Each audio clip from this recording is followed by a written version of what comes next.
Chapter 7. The Walls of Babylon. Old Banzar, grim warrior of another day, stood guard at the passageway leading to the top of the ancient walls of Babylon. Up above, valiant defenders were battling to hold the walls.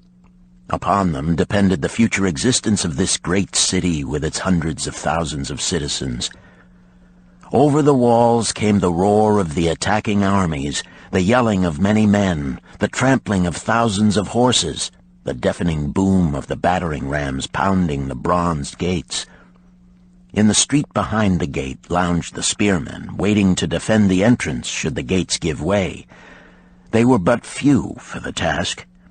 The main armies of Babylon were with their king, far away in the east on a great expedition against the Elamites. No attack upon the city having been anticipated during their absence, the defending forces were small. Unexpectedly from the north bore down the mighty armies of the Assyrians, and now the walls must hold or Babylon was doomed.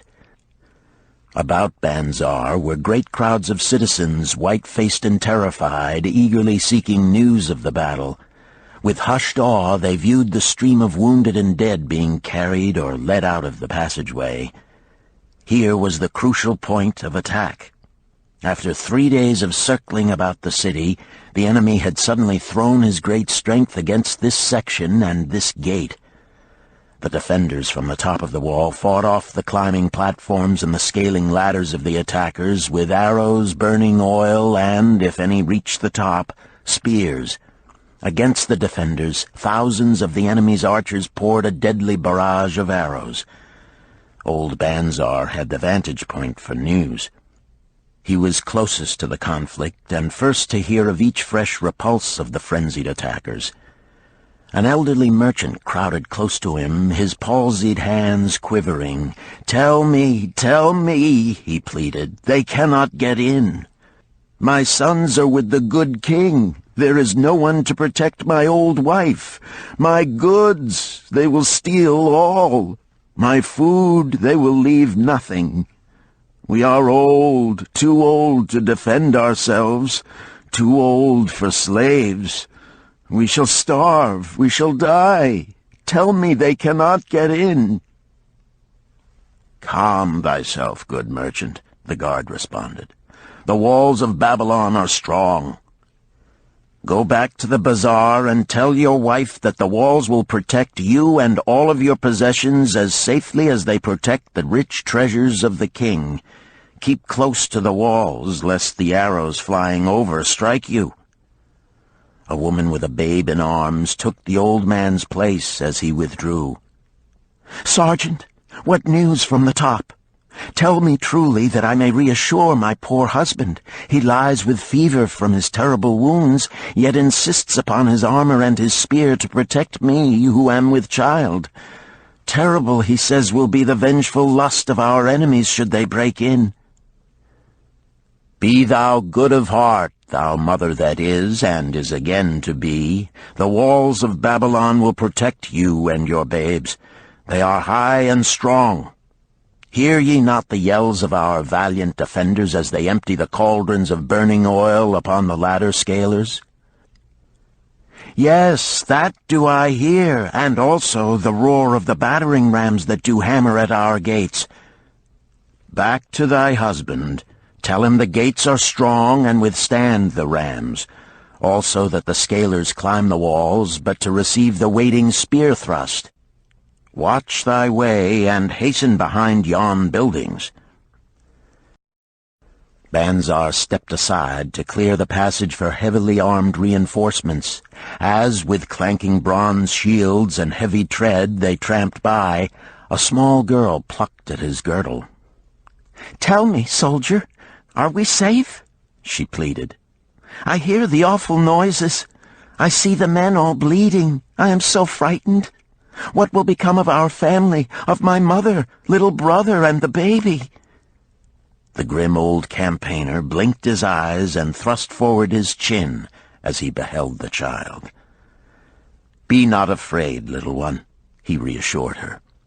The walls of Babylon will protect you and mother and little brother and the baby. It was for the safety of such as you that the good Queen Semiramis built them over 100 years ago. Never have they been broken through. Go back and tell your mother and little brother and the baby that the walls of Babylon will protect them, and they need have no fear." Day after day old Banzar stood at his post and watched the reinforcements file up the passageway, there to stay and fight until, wounded or dead, they came down once more.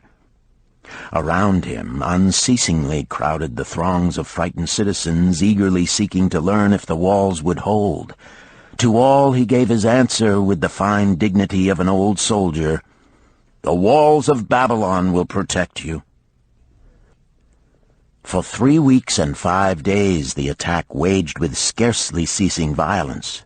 Harder and grimmer set the jaw of Banzar as the passage behind, wet with the blood of the many wounded, was churned into mud by the never-ceasing streams of men passing up and staggering down.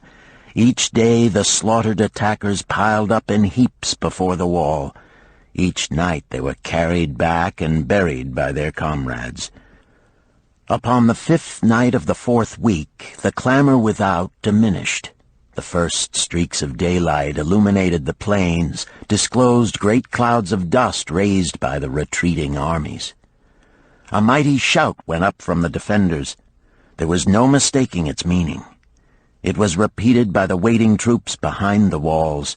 It was echoed by the citizens upon the streets. It swept over the city with the violence of a storm.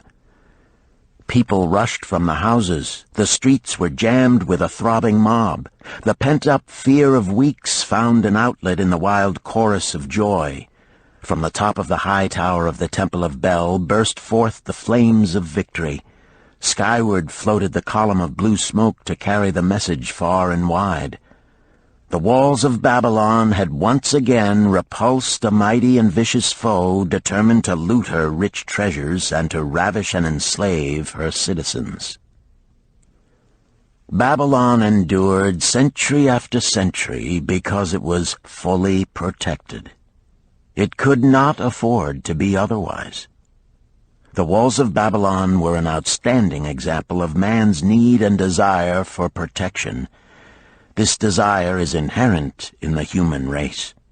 It is just as strong today as it ever was, but we have developed broader and better plans to accomplish the same purpose. In this day, behind the impregnable walls of insurance, savings accounts, and dependable investments, we can guard ourselves against the unexpected tragedies that may enter any door and seat themselves before any fireside. We cannot afford to be without adequate protection.